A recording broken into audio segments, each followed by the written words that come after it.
आज काम पर जाने में बहुत देर हो गई है, पर क्या करे, घर में इतने सारे काम थे। त्योहार का दिन है, घर के भी काम समेटने थे। सबके काम करके आने के बाद भाई के घर भी जाना है राखी बांधने के लिए। जल्दी से सभी के घरों के काम निपटा आती हूँ, फिर अपने मायके जाने की तैयारी करूंगी। अरे दीदी, आप कहाँ जा रही हो? ओहो सुजाता, सुबह सुबह तुम्हारा मुंह देख लिया। अब तो मेरा पूरा दिन ही खराब निकलने वाला है।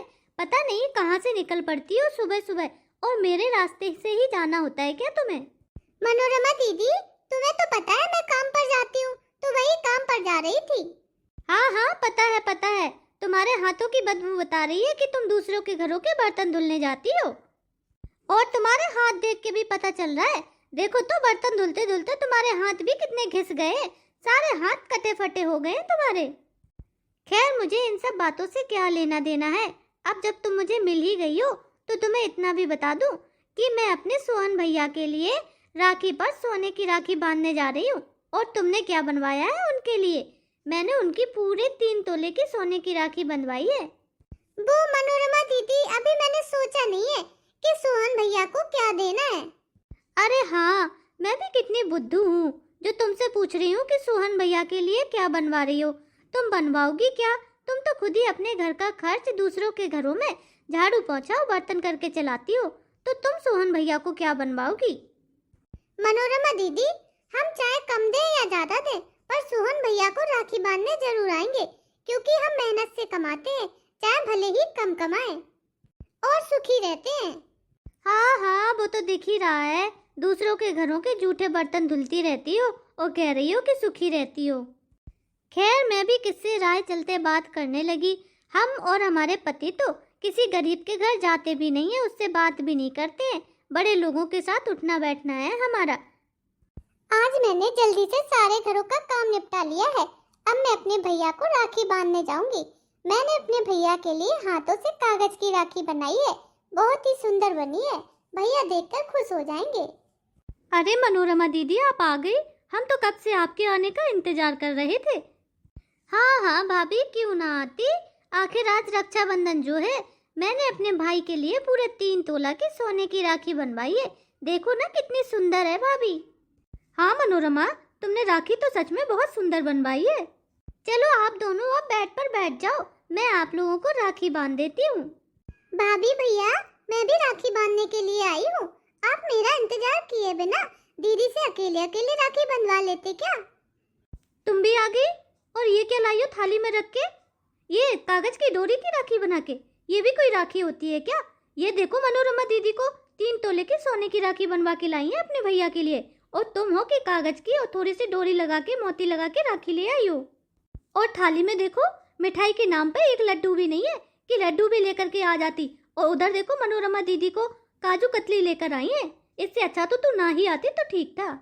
सुजाता, सोने की राखी ना सही तो कम से कम अपने भाई के लिए चांदी की राखी तो बनवा लाती। तुम ऐसे ही खाली खाली राखी लेके आ गई हो। अरे भाभी, तुम भी क्या सुजाता से उम्मीद कर रही हो? ये और इनके पति तो खुद ही दूसरों के घरों में काम करके अपने घर का खर्च चलाते हैं। तुम्हें पता भी है, सुजाता दूसरों के घरों में झाड़ू पोछा और बर्तन धुलने का काम करती है, और इसके पति दूसरों के खेतों में मजदूरी का काम करते हैं। ये क्या चांदी की और सोने की राखी लेके आएंगे? भैया देखो ना, मैंने कितने प्यार से राखी बनाई है, और भाभी कह रही है कि क्या लेके आ गई हो। हाँ सुजाता, तुम्हारी भाभी एकदम ठीक कह रही है। क्या ये हाथ से बना हुआ कूड़ा उठा के ले आई हो? ऐसी भी राखी कोई अपने भाई को बांधता है क्या? पर भैया, मैंने ये राखी अपने हाथों से बड़े ही प्यार से बनाई है। ठीक है भैया, मैं वापस ले जाती हूँ अपनी राखी। चलो, अब आ गई हो तो राखी बांध दो। भैया, पहले राखी मैं बांधूंगी। ठीक है दीदी, आप ही बांधिए पहले राखी। ये सुजाता की राखी तो हम बाद में भी बांध लेंगे। ये लो मनोरमा, बांध दो राखी। अगर मैं गरीब हूँ तो इसमें मेरी क्या गलती है?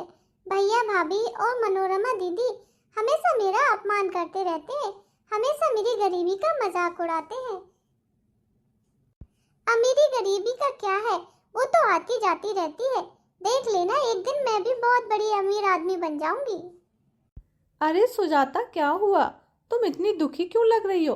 तुम तो अपने भाई को राखी बांधने के लिए गई थी, फिर ऐसे उदास होकर क्यों वापस आ रही हो? मैं दूसरों के घरों में काम कर करके थक गई हूँ। अब मैं दूसरों के घरों में काम नहीं करूँगी, मैं अपना कुछ व्यापार करूँगी, मैंने सोच लिया है। व्यापार करोगी सुजाता? लेकिन व्यापार करने के लिए तो बहुत सारे पैसे चाहिए होते हैं, और तुम्हें तो पता है कि हमारी घर की हालत कैसी है। हमारे पास इतने पैसे नहीं है कि हम व्यापार शुरू कर सकें। ये लो मेरे कान के कुंडल, इनको बेच दो और इनसे हम कुछ व्यापार शुरू करेंगे। नहीं सुजाता, मैं तुम्हारे कान के कुंडल नहीं बेचूंगा। ये तुम्हारी माँ की आखिरी निशानी है। मेरी माँ भी ऊपर से मुझे इस हालत में देख करके दुखी हो रही होगी। इससे अच्छा है आप इनको बेच दो और माँ के आशीर्वाद से हम एक नया बिजनेस शुरू करेंगे। ठीक है सुजाता, अब तुम कहती हो तो मैं बेच देता हूँ, वरना मेरे इन कानों के कुंडल को बेचने की बिल्कुल इच्छा नहीं है, क्योंकि ये तुम्हारे माँ के दिए हुए हैं। वैसे भी मैं तुम्हें कभी कुछ दिला नहीं पाया हूँ, और बाकी तुम्हारे माँ के दिए हुए कुंडल भी मैं बेच दूँ, यह मेरे लिए सही नहीं है। तुम इसकी चिंता मत करो, जब हम व्यापार करने लगेंगे तो हम दोबारा से नए कुंडल खरीद लेंगे। ठीक है, ये लो सुजाता, मैंने तुम्हारे कानों के कुंडल बेच दिए हैं। पूरे 50,000 रुपए मिले हैं मुझे उनके बदले में। अब तुम बताओ मुझे इनसे क्या करना है। पूरे गांव में एक भी किराने की दुकान नहीं है, सभी लोगों को घर का सामान शहर लेने जाना पड़ता है। मैं चाह रही हूँ कि गांव में अपनी एक छोटी सी किराने की दुकान खोल लूँ। धीरे धीरे जब हमारे पास पैसा हो जाएगा तो हम अपनी दुकान को बड़ा करते जाएंगे। हाँ सुजाता, ये बात तो तुम सही कह रही हो। गांव में एक भी किराने की दुकान नहीं है। अगर छोटे से छोटा चाय पत्ती का सामान भी लेना होता है तो सभी लोगों को शहर की तरफ भागना पड़ता है। एक काम करते हैं, हम कल ही शहर जाकर के किराने का सामान भर लाते हैं और मैं अपने कमरे का एक कोना पूरा खाली कर देती हूँ दुकान का सामान रखने के लिए। दूसरी तरफ पर्दा डालकर खाना बनाती रहूंगी। दूसरे दिन ही सुजाता शहर जाकर के अपने किराने की दुकान का सारा सामान ले आती है और अपने छोटे से कमरे में एक कोना साफ करके उसमें दुकान का सारा सामान रख लेती है। हमने अपनी छोटी सी दुकान खोल ली है, अब हम दोनों भी खूब मेहनत करेंगे, दिन रात मेहनत करेंगे, अपना जी जान लगा देंगे अपनी दुकान को बढ़ाने के लिए। हाँ सुजाता, मैं भी तुम्हारे साथ पूरी मेहनत करूँगा, तुम बिल्कुल चिंता मत करना। अरे सुजाता काकी, आपने ये बहुत अच्छा किया कि गांव में दुकान खोल ली। अब मुझे आप 10 रुपए के तुरतुरे दे दो। हाँ हाँ क्यों नहीं बेटा, अभी देती हूँ। अरे सुजाता, मुझे भी 1 किलो रवा दे दो, मुझे रवा का हलवा बनाना है। हाँ हाँ काकी, अभी देती हूँ। अरे सुजाता चाची, मुझे 4 मैगी के पैकेट दे दो। आप लोग मेरे दुकान से सामान खरीदने के लिए आए हैं, इसीलिए मैं आप सबका आभार व्यक्त करती हूँ। आप सबकी वजह से ही अब ये मेरी दुकान खूब अच्छे से चल पाएगी। चलो अब सबको सामान दे देती हूँ। अरे सुजाता बिटिया, तुमने बहुत अच्छा किया, गांव में किराने की दुकान खोल ली। मेरी बहू ने 5 किलो चावल मंगवाए, चावल दे दो।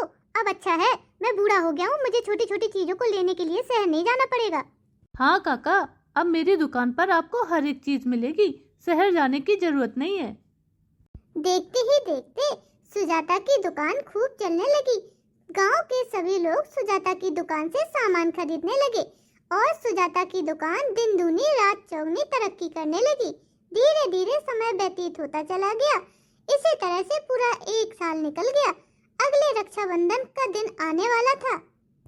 भगवान देख रही हो, तुम्हारी मेहनत की वजह से हमने 1 साल में कितनी तरक्की कर ली है। एक छोटी सी दुकान से शुरुआत की थी, पर आज देखो हमारे पास कितना बड़ा शोरूम है। हमने एक छोटी सी दुकान से इतना बड़ा शोरूम खड़ा कर लिया है। यह सब हमारी और तुम्हारी मेहनत की वजह से ही है। अब हमारे पास पैसों की कोई कमी नहीं है। हाँ सही कह रहे हो, आज राखी का दिन भी है। मैंने अपने भैया भाभी को इधर ही बुलाया है राखी बांधने के लिए। पर उन्हें तो हमारी हालत के बारे में कुछ भी अंदाजा नहीं है। पता नहीं वो हम गरीब के घर में यह सोचकर आएंगे कि नहीं कि यह दोनों तो पहले की तरह गरीब ही हैं। अगर नहीं आएंगे तो कोई बात नहीं, हम भैया के घर राखी बांधने चले जाएंगे, लेकिन थोड़ी देर तक हम भैया का इंतजार तो करते हैं। अरे सुजाता, तुम आज फिर राखी वाले दिन तुम मुझे रास्ते में मिल गई। पिछले साल भी मिल गई थी, मेरा पूरा दिन खराब गया था, और इस साल भी राखी वाले दिन मिल गई हो। और तुम्हें देखकर ऐसा क्यों लग रहा है कि तुम्हारे तेवर बदल गए हैं? ये इतना मोटा सोने का हार तुमने कहाँ से लिया है? कैसे खरीदा? इतने सारे पैसे कहाँ से आए तुम्हारे पास? ये मैंने अपने पैसों से खरीदा है मनोरमा दीदी। अच्छा, इतने सारे पैसे कमा लिए तुमने दूसरों के घरों में झाड़ू पोछा और बर्तन कर करके। क्या इतनी कमाई हो जाती है तुम्हारी कि तुम सोने का हार भी खरीद सको? मनोरमा दीदी, शायद आपको पता नहीं है कि अब मैं दूसरों के घरों में झाड़ू पोछा और बर्तन करने नहीं जाती हूँ। मैंने तो साल भर पहले ही ये सब काम छोड़ दिया था। है? साल भर पहले यह सारा काम छोड़ दिया था? तो क्या तुम्हारी लॉटरी लग गई है जो तुम्हारे पूरे रंग ढंग ही बदल गए हैं? कुछ ऐसा ही समझ लो दीदी। अरे सुजाता, तुमने इधर मुझे क्यों बुलाया है? और ये इतना बड़ा शोरूम किसका है? हैं? हमारे गांव में इतना बड़ा शोरूम खुल गया और मुझे पता भी ना चला। लगता है गांव के किसी बड़े आदमी ने इतने बड़े शोरूम को खोला है। तुम इसके सामने क्या कर रही हो? लगता है इस शोरूम में तुम कुछ काम करती हो। हाँ, और नहीं तो क्या मनोरमा दीदी, और क्या करते होंगे ये दोनों पति पत्नी? अब दूसरों के घरों का काम छोड़ के शोरूम में कुछ काम करने लगे होंगे। नहीं भाभी, ये शोरूम हमारा है। हमने और हमारे पति ने इस शोरूम को खोला है। हाँ, आज ही हमारे इस शोरूम का उद्घाटन है, इसीलिए आपको राखी वाले दिन इधर ही बुलाया था कि सुजाता आप लोगों को इधर ही राखी बांध देगी। क्या सुजाता ने शोरूम खोला है? इतना बड़ा शोरूम सुजाता का? ऐसे कैसे हो सकता है? भाभी, मेहनत से सब कुछ हो सकता है। सुजाता, अब तो तुम बहुत बड़ी आदमी हो गई हो। अब तो तुमने मेरे लिए इस बार रक्षाबंधन पर सोने की राखी जरूर बनवाई होगी। नहीं भैया, इस बार भी मैंने हाथ से ही राखी बनाई है। क्यों? अब तो तुम्हारे पास पैसों की कोई कमी नहीं है, फिर तुमने हाथों से वह कचरे की जैसी राखी क्यों बनाई? क्योंकि भाभी, भाई बहन का प्यार एक रक्षा सूत्र से बंधा होता है, ना कि सोने या चांदी की राखी से। और भैया, अगर आपको मेरी धागे की राखी बंधवानी है तो बनवाइए, नहीं बनवानी है तो आप जा सकते हैं। मैं तो उसी राखी को बांधूंगी। मैं नहीं बनवाऊंगी तुम्हारी उस राखी को। भैया देख लेना, अगर तुमने उसकी धागे की राखी बंधवाई तो मैं अपने सोने की राखी नहीं बांधूंगी तुम्हें। सुजाता, मुझे माफ कर दे। मैंने तुम दोनों बहनों में अमीरी गरीबी देखकर बहुत ज्यादा भेदभाव किया है, लेकिन अब मुझे समझ में आ गया है कि अमीरी गरीबी कुछ नहीं होती है। समय फेरते हुए टाइम नहीं लगता है। कल को मैं भी गरीब हो सकता हूँ, कोई भी अमीर हो सकता है। मुझे माफ कर दो, मुझे सब कुछ समझ में आ गया है। मेरी बहन, अब तुम मुझे अपनी राखी बांध दो। ठीक है भैया, बांधती हूँ आपको राखी।